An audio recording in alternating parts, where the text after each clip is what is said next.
Boa noite, irmãos. A graça e a paz do nosso Deus e do seu Filho Jesus seja sobre a sua vida. É muito bom nós estarmos novamente aqui juntos para mais esse estudo da Palavra de Deus. Quero mandar uma saudação especial para os nossos irmãos, então, da Náutica, ali em São Vicente, os nossos irmãos também da área continental, todos eles, aqueles que congregam na Náutica, os que congregam lá no Rio Branco, nosso irmão Birajara, também ali os irmãos de Praia Grande, né, que moram lá, congregam conosco, ou congregam lá em Mongaguá, tá certo? Junto com o irmão Nalva ali em Mongaguá. Aliás, aos irmãos de Mongaguá também o meu abraço, e também para a turma lá do nosso querido obreiro Israel, lá em Itanhaém, o nosso forte abraço a todos, né? Como a gente gostaria de poder estar juntos, mas não é possível, né? Então a gente vai dando prosseguimento aqui ao estudo da Palavra de Deus todas as quartas-feiras, estudando a carta do apóstolo Paulo aos Filipenses. Mas lembrando aos irmãos que o estudo bíblico, a escola dominical, jamais substitui a sua devocional diária, tá bom? Então é muito importante que você, nesses tempos aí, né, de quarentena, você esteja aproveitando para estudar a Palavra de Deus diariamente, tá bom? Então faça o seu próprio momento devocional. E continue conosco aqui no canal também, sendo mais alimentado ainda com a Palavra de Deus. O tema de hoje, baseado ali em Filipenses capítulo 2, versos de 12 a 18, diz respeito ao desenvolvimento na vida cristã. Esse é um tema muito importante, porque tem a ver, então, com o crescimento. Quando Jesus nos salvou, ele nos salvou para que a gente crescesse, né, na caminhada juntamente com ele, a gente chegasse na maturidade cristã. E tudo isso para quê? Para que nós pudéssemos, então, a cada dia mais agradar o nosso Deus, tá certo? Com a nossa vida, e também levar o Evangelho de um modo eficaz para um mundo que está perdido, tá bom? Então hoje nós vamos estar lendo esse texto da Palavra de Deus, e eu quero convidar você então agora a orar, e na sequência nós já vamos fazer a leitura da passagem, amém? Então curva a sua fronte, feche seus olhos, vamos falar com Deus. Deus, muito obrigado, Senhor, pela bênção de podermos estar aqui unidos através, Senhor, da oração, juntos, Senhor, nos nossos corações e na Tua presença, Senhor, por meio do Teu Filho Jesus, o nosso Senhor e Salvador. Nós pedimos que o Teu Espírito Santo, Senhor, venha aclarar, Senhor, o nosso entendimento, nós possamos compreender o conteúdo da Tua Palavra, Senhor, e que nós possamos crescer, Senhor, e crescer, Senhor, na nossa vida cristã, para a glória do Teu nome, Senhor, segundo aquilo que é a Tua vontade para as nossas vidas, Senhor, de forma que o Teu nome e o nome de Jesus seja glorificado. É no nome dele que nós oramos, agradecidos. Amém e amém. Graças a Deus. Então o texto sagrado é Filipenses capítulo 2, de 12 a 18, que você já vê aí na sua tela, e ele diz assim: de sorte que, meus amados, assim como sempre obedecestes, não só na minha presença, mas muito mais agora na minha ausência, assim também operai a vossa salvação com temor e tremor. Porque Deus é o que opera em vós, tanto o querer como o efetuar, segundo a sua boa vontade. Fazei todas as coisas sem murmurações nem contendas, para que sejais irrepreensíveis e sinceros, filhos de Deus, inculpáveis no meio de uma geração corrompida e perversa, entre a qual resplandeceis como astros no mundo, retendo a palavra da vida, para que, no dia de Cristo, possa gloriar-me de não ter corrido nem trabalhado em vão. E ainda que seja oferecido por libação sobre o sacrifício e serviço da vossa fé, folgo e me regozijo com todos vós. E vós também regozijai-vos e alegrai-vos comigo por isto mesmo. Até aí o verso 18. Amém. Então, irmãos, o apóstolo Paulo já começa a falar aqui de forma é muito interessante para nós, porque ele trata a igreja de uma forma muito carinhosa, no amor do Senhor Jesus que ele tinha por aquela igreja, e ele faz lembrar que os ensinamentos do Senhor Jesus, ao qual ele, Paulo, havia transmitido pessoalmente para a igreja, e que a igreja tinha acolhido aqueles ensinamentos com obediência, agora, na sua ausência, porque Paulo está preso ao escrever esta carta, Paulo então lembra a eles que essa tem que ser a mesma obediência praticada pelos irmãos, muito maior agora no momento em que ele se encontra ausente. E essa obediência tinha que ser em que sentido? Ora, Paulo diz que eles têm que desenvolver a salvação. Cada um dos irmãos, a igreja como um todo, tem que desenvolver a sua salvação. Bom, deixa eu logo aqui de cara já tirar uma dúvida que pode surgir naturalmente aí, simplesmente pela leitura dessa passagem. Alguns podem, ao ler esse trecho, confundir e entender que o homem, por si mesmo, ele pode desenvolver a sua salvação, ou seja, ele pode alcançar a sua salvação, tá? Através de boas obras, através das suas ações, tá certo? Então daria um entendimento aí equivocado daquilo que Paulo está aí falando nesse momento.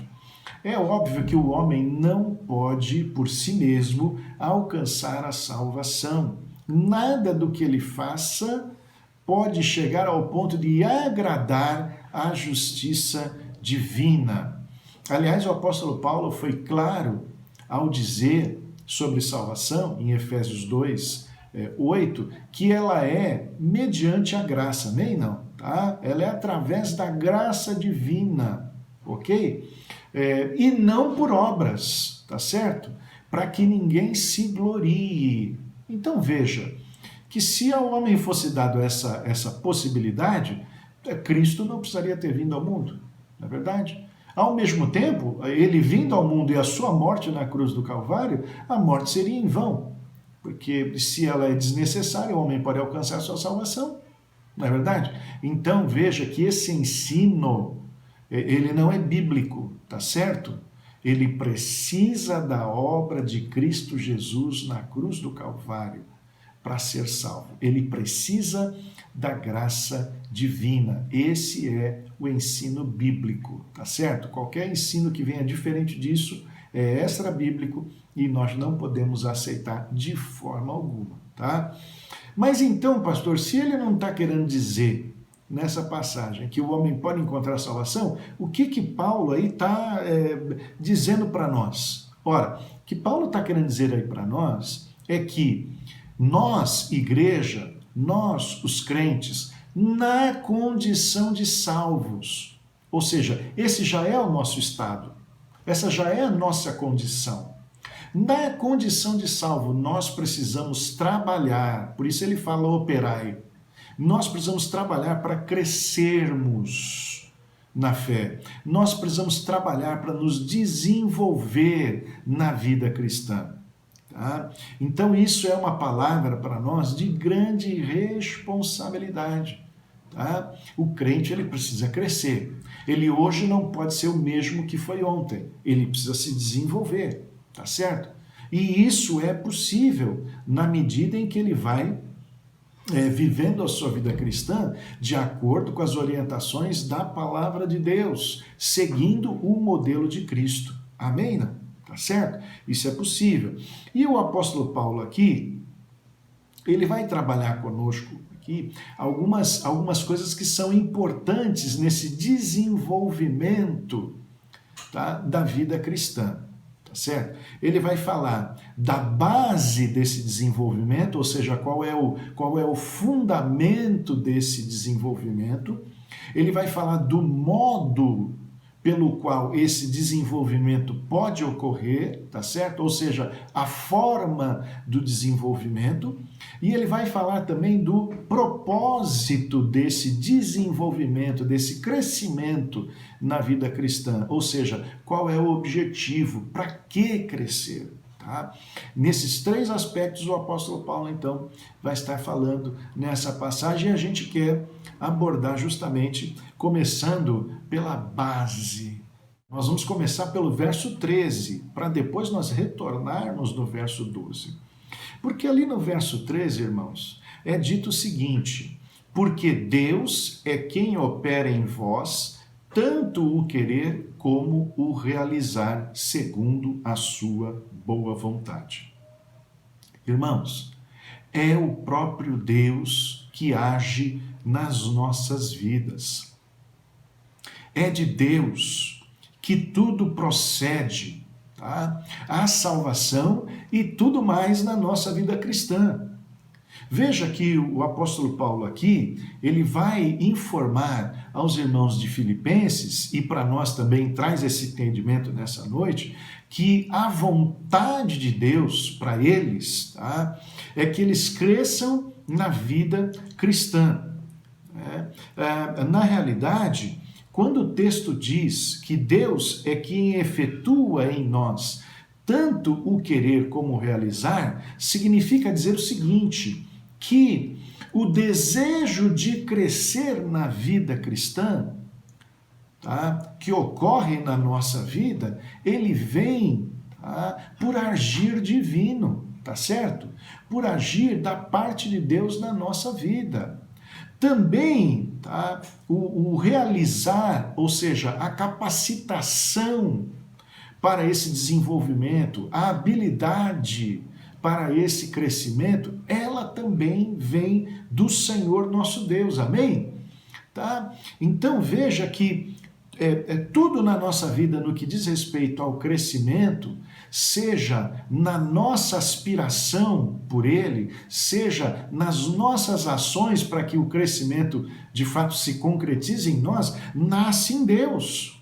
Tá certo? Deus, então, é a base do nosso crescimento, é o fundamento pelo qual nós podemos crescer, amém? Então, nesse sentido, irmãos, não pode haver crescimento na vida do crente em direção à maturidade sem a dependência de Deus, sem a dependência de Deus. Tudo que for feito simplesmente ou apenas pelo meu próprio esforço, pela minha capacidade, isso aí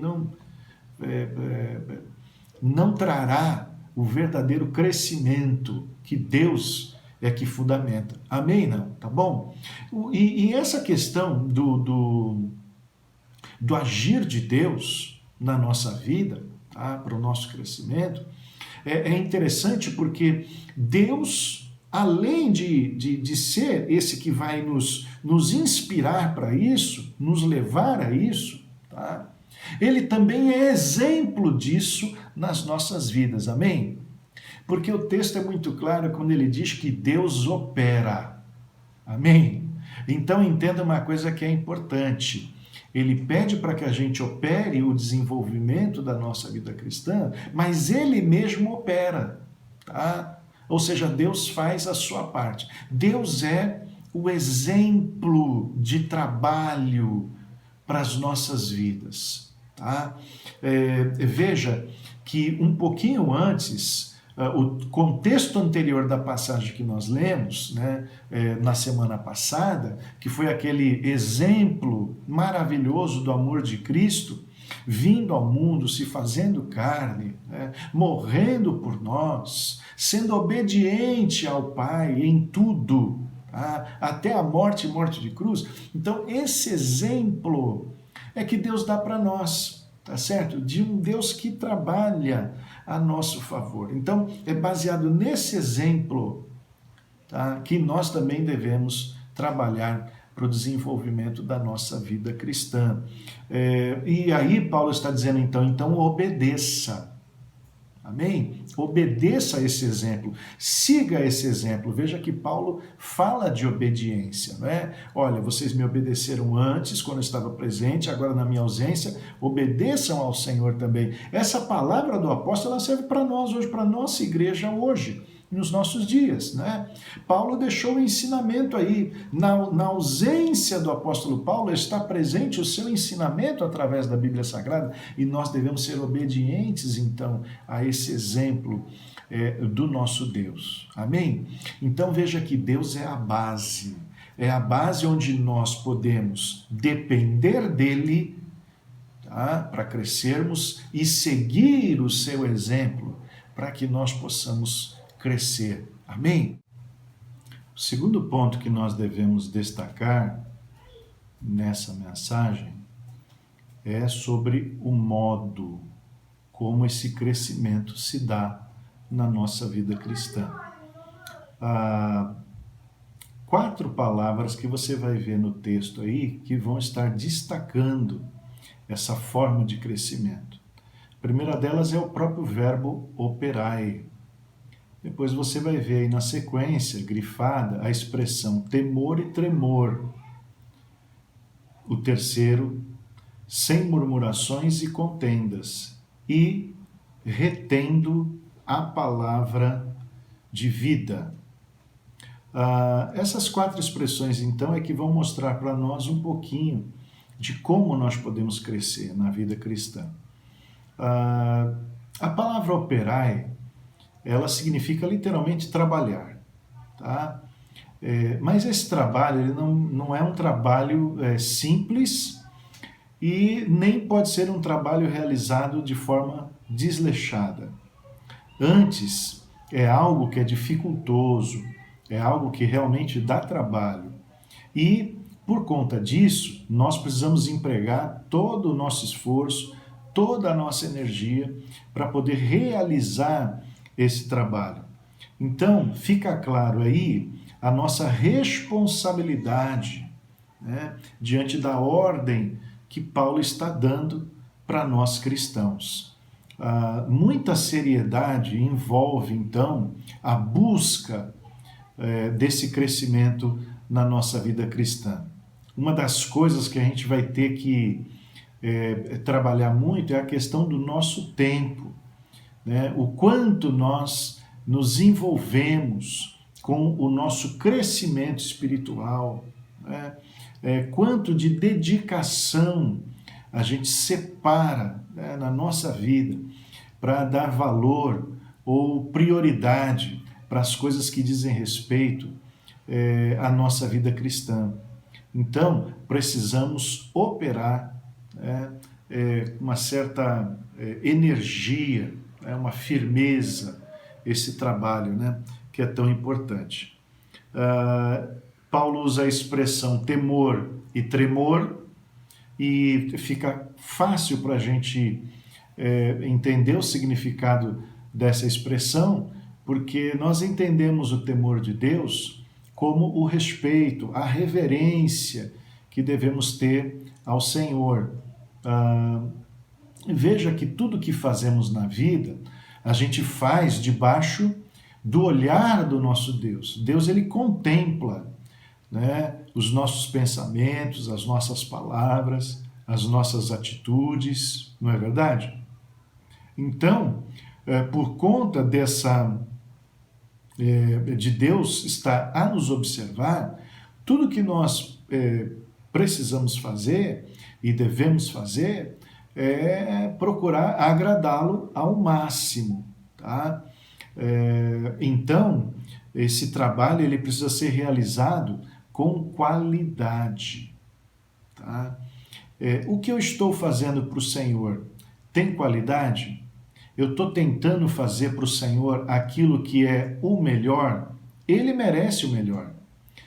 A reverência a Deus envolve também esse aspecto, né? De nós, então, procurarmos sempre nos perguntar se eu não posso melhorar aquilo que eu tenho feito, né, na minha vida cristã, aquilo que eu tenho realizado. Tá? Então, entenda que a obra do do crescimento na nossa vida cristã, ela é de grande valor para o Senhor. Então, não pode ser feito de qualquer jeito. Ela precisa ter esse padrão de qualidade. Assim deve ser a nossa atitude. O apóstolo Paulo, ele segue falando então das murmurações e contendas, que na realidade ele diz que tem que ser sem murmurações e contendas. O que vem a ser as murmurações? A palavra já fala, é o resmungar. É quando a pessoa então ela não está satisfeita com aquilo que está à sua volta, ou aquilo que ela tem às suas mãos, e ela então começa, por conta dessa insatisfação, a reclamar. Às vezes essa reclamação é uma reclamação velada, né? Ela resmunga para si mesma. Mas nem sempre é assim. Muitas vezes a murmuração ela é clara para aquelas pessoas que estão à nossa volta. A pessoa ela se mostra de uma forma assim insatisfeita abertamente para as pessoas perceberem isso daí, tá? Mas não é só sem murmuração, é sem contenda também, que é a briga, tá? Que é aí, de fato, aquela disputa que pode acontecer, né? Em virtude da pessoa achar que ela está com a razão, em determinada situação ou outra, ela está com a verdade, né? O outro não está, então por conta disso ela entende que vale a pena ela entrar numa disputa para que aquilo que ela pensa ser o melhor prevaleça sobre o pensamento do outro. Isso também vai trazer aí desunião, né, dentro do corpo de Cristo. É por isso que Paulo está dizendo que não pode haver murmuração ou contenda. Agora, é fácil da gente perceber que Paulo não coloca essas duas coisas juntas à toa, porque na realidade elas caminham juntas, tá? A pessoa que tem o espírito briguento, né, faccioso, é típico daquela pessoa ela mostrar insatisfação com o que está à sua volta, tá? Então, aquele que murmura, que está insatisfeito, ele vai acabar pendendo, né, para essa disputa, para essa contenda. Daí Paulo citar essas duas coisas juntas, tá? O contencioso, muitas vezes, ele é um murmurador. Agora, irmãos, quando a gente pega a palavra de Deus, a gente vê aquele exemplo tão nobre, né, do patriarca Abraão, ali em relação a Ló, né? A gente percebe ali naquela história que os pastores de ambos, que cuidavam dos seus rebanhos, entraram em contenda. O que Abraão fez? Chamou Ló e falou, olha, não é bom que a gente esteja aí com um problema de relacionamento entre nós. Nós somos familiares, ele diz. Então, olha, faz o seguinte, Ló, procura aí, né, dá uma olhada. O campo aí é vasto, né? Procura um lugar, então, para você, né, para os seus rebanhos, tá? E o lugar que você for, eu vou na outra direção. E assim nós não teremos dificuldades, porque nós somos parentes. Veja que Abraão, ele, humanamente falando, ele abre mão, né, de, talvez aí do seu direito, né, de sendo tio de Ló, ter a prioridade de escolher, né, em primeiro lugar, tá? E deixa que Ló, então, faça a escolha. Então, ele assume, aparentemente, um prejuízo inicial, né? Mas tudo porque ele considera que o relacionamento com Ló é mais importante. Então, irmãos, assim também é na igreja. Na igreja, a murmuração não pode ter lado, né? Não pode ter contenda ali também, tá? Antes, a gente tem que ter esse espírito de Abraão, no sentido, né, de valorizar, colocar em primeiro lugar os relacionamentos. Isso é que importa, tá? Agora, os pensamentos, né, aquilo que a gente acha ser o melhor, isso pode ficar para trás diante da importância de mantermos a comunhão do povo de Deus. Amém? então não pode ter murmuração e contenda. E dessa forma, a gente vai estar crescendo na vida cristã e na comunhão do povo de Deus. Haja vista, irmãos, que sempre quando Paulo está falando, ele usa, né, o pronome no plural, é sempre vós. Então ele está falando para a igreja toda, tá certo? Então todos os irmãos têm que ter essa atitude. Todos têm que trabalhar firmemente, tá certo? Sem esmorecer. Todos têm que procurar fazer o melhor, tá? Porque é para Deus, tá certo? E todos têm que agir de forma a manter a comunhão e não dar lugar para contendas nem para murmurações. Amém? Tá? Por final, na forma de crescer, um quarto ponto aí é retendo a palavra da vida. Tá? Que nada mais é, irmãos, do que uma frase ali sinônima, né? Seria retendo o evangelho. Tá? Retendo o evangelho. Então, dá a ideia de que nós precisamos nos apegar firmemente ao Evangelho. Reter seria isso, né? Se apegar firmemente ao Evangelho e não largar mão do Evangelho de forma alguma, tá? Agora, é óbvio que essa palavra, ela traz ainda mais um significado, tá? Assim, por exemplo, como a pessoa, né? A gente vê muito aquela figura do corredor que vai correndo, né, com a tocha olímpica, né, e vai então avançando com aquela tocha nas mãos. A palavra reter aqui, ela poderia então significar, né, alguém então que traz uma tocha, tá certo? E que carrega aquela tocha de forma firme, porque ela não pode cair, tá certo? Mas à medida que ela avança, ela vai iluminando o caminho por onde ela passa, tá certo? Então, é por isso que vem a ideia aí, tá? De nós sermos aqueles que são a luz do Evangelho para o mundo. Jesus Cristo disse, eu sou a luz do mundo. Mas ele também falou para os discípulos, vós sois a luz do mundo. Amém? Então nós devemos resplandecer essa luz de Jesus, né, aonde nós passarmos. Amém? Tá? Então, seria reter o Evangelho, seria isso, segurar firmemente o Evangelho, mas ao mesmo tempo, por onde passamos, anunciar e fazer conhecido esse Evangelho. Tá? Aliás, irmãos, esse então é o terceiro ponto, né, que eu disse no início que nós iríamos frisar, que é justamente o propósito para o qual nós crescemos na vida cristã. O objetivo é esse mesmo, é brilhar a luz de Cristo no mundo. Tá? É por isso, então, que o apóstolo chega a usar a expressão de que nós somos astros, né, que estão reluzindo a luz de Jesus num mundo que está em trevas.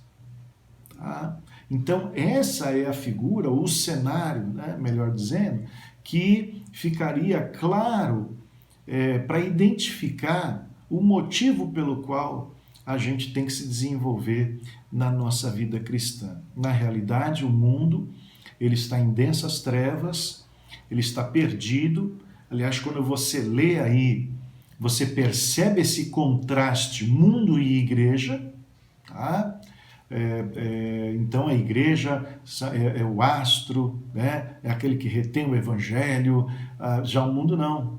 O mundo está em densas trevas, está em perdição, tá certo? Então há um contraste aí. Então, nós cristãos precisamos crescer para justamente que esse evangelho ele vá avançando, tá? E nesse avanço do evangelho, ele diz que nós devemos ser irrepreensíveis e sinceros, tá? O irrepreensível é aquele que não há motivo, né, para criticar aquela pessoa, não há motivo para censurar aquela pessoa. Aquela pessoa tem um procedimento, ou procura ter um procedimento correto, tá? A sinceridade aqui tem a ver com a pureza.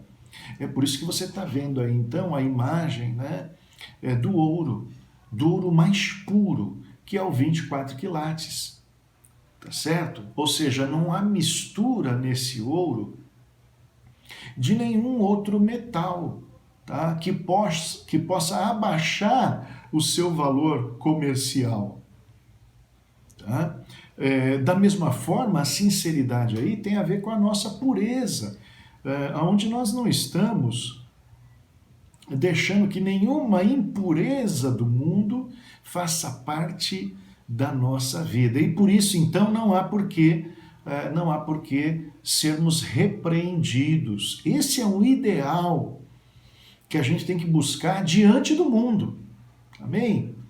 Diante do mundo, porque se não for assim, a nossa palavra, a nossa mensagem do Evangelho, ela não vai ter, então, aquele respaldo do nosso testemunho de vida, que é tão importante. Tá? O apóstolo Paulo ainda diz, né, além de reverentes e sinceros, ele fala também inculpáveis. Ora, inculpável nada mais é do que aquela pessoa que é inocente. Tá? Na realidade aqui, seria uma palavra no grego, tá, que é semelhante ou é sinônimo, tá, dessa palavra anterior que nós falamos, o sincero. Tá? O inculpável aí, então, é que realmente não apresenta nenhum defeito, né, nenhuma mancha, tá certo? Só que a gente vai perceber aí que, então, essa conotação é um pouquinho, apesar dela ser semelhante, ela tem uma conotação um pouquinho a mais. Você lembra que Deus, no Antigo Testamento, ele dava uma determinação de que todo animal que deveria ser levado para o sacrifício, tá? Seja num primeiro momento no tabernáculo, depois no templo, quando foi inaugurado, na época de Salomão, o animal que deveria ser levado para o sacrifício, ele deveria ser um animal ali sem mancha nenhuma, sem defeito nenhum. E aí nessa condição era uma vítima, tá certo? Era um sacrifício que seria aceito e agradável na presença de Deus. Deus aceitaria aquela oferta, né, de quem a entregasse para o sacerdote. Então, é aí que eu quero chegar. Se o irrepreensível e sincero que nós falamos anteriormente tem a ver em relação ao mundo por conta do nosso testemunho, a palavra aqui inculpável, ela já vai servir para nós, para a nossa vida cristã, no que diz respeito a nós sermos agradáveis a Deus. É no nosso relacionamento com Deus que essa palavra, então, está sendo colocada aqui. Amém? Tá? Então, é nesse sentido que nós devemos ser inculpáveis, que a gente se torne agradável ao nosso Deus. Tá? Então, isso é muito importante. Então, você nota isso, esses aspectos, no primeiro para quê do apóstolo Paulo. No último para quê, ou seja, no último propósito que o apóstolo Paulo apresenta na passagem, né, ele diz assim, para que eu possa me gloriar de não ter corrido nem trabalhado em vão. Ou seja, o que a gente percebe aqui é que o exemplo do apóstolo Paulo, ou seja, a vida do apóstolo Paulo, ela servia, tá certo? De exemplo para a igreja, para os irmãos da igreja de Filipos, tá?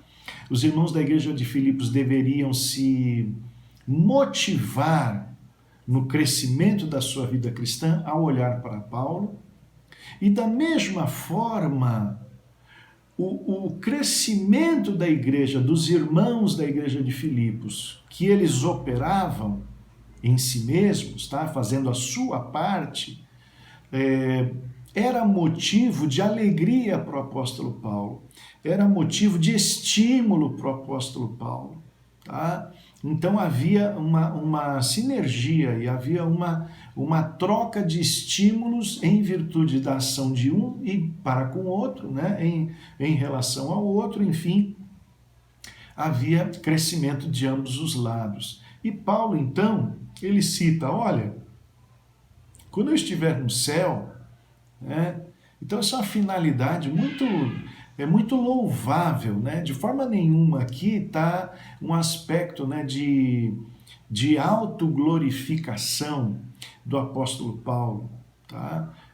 Mas é aquele sentido de que o apóstolo poderá se alegrar no céu. Quando ele estiver na presença do Senhor, ele vai poder olhar e ver que os irmãos de Filipos estão lá no céu com ele. Amém? Então isso trará alegria ao apóstolo naquele momento futuro, quando estiver na presença de Deus. Tá? E da mesma forma, é óbvio que os crentes de Filipos também se alegrariam ao ver o apóstolo, então, lá na presença do Senhor. Pode dar uma impressão, quando você lê, que é de orgulho pessoal, né? Mas veja que Paulo ele tem um entendimento daquele primeiro ponto que nós falamos, né? Que é Deus que opera o querer e o realizar. Ele sabe que a base de tudo, né, do que ele pense, do que ele faça, né, do que ele realize na obra de Deus, vem do Senhor. Tá? Então não é uma glorificação pessoal, de forma nenhuma, mas é uma alegria por olhar e ver que valeu a pena. Amém? Tá? É óbvio que o apóstolo Paulo, ao falar essas palavras, ele não tem, como você vê no último versículo aí do texto, né, ele não tem a certeza de como será o seu julgamento, qual será o resultado. Pode ser que ele venha, ele toca nesse assunto de novo, né? Pode ser que ele venha a ser sentenciado como culpado e por conta disso, então, ele venha a perder a vida, ele seja sentenciado à morte. Mas ele diz, olha, ainda que isto aconteça, eu posso me alegrar, né? E vocês podem se alegrar também comigo, vocês também podem se regozijar comigo, já em virtude do que ele havia falado anteriormente, porque ele sabia que Cristo seria em tudo glorificado na sua vida. Amém? Tá? Então, meu irmão, aqui nós estamos encerrando o estudo dessa noite, tá certo? Eu espero que você priorize aí na sua vida o crescimento espiritual. Jesus nos salvou para isso, tá bom? Então, se firma no Senhor aí que é a base, tá certo? Dependa de Deus e obedeça a Deus na sua vida, tá? Procure ter firmeza, né? Continuar firme, reter o Evangelho, propagar o Evangelho para a glória do nosso Deus. Amém? Eu oro para que isso se dê na sua vida, tá certo? E nós, então, em breve nos encontraremos para um novo estudo da palavra. Deus te abençoe, uma boa noite.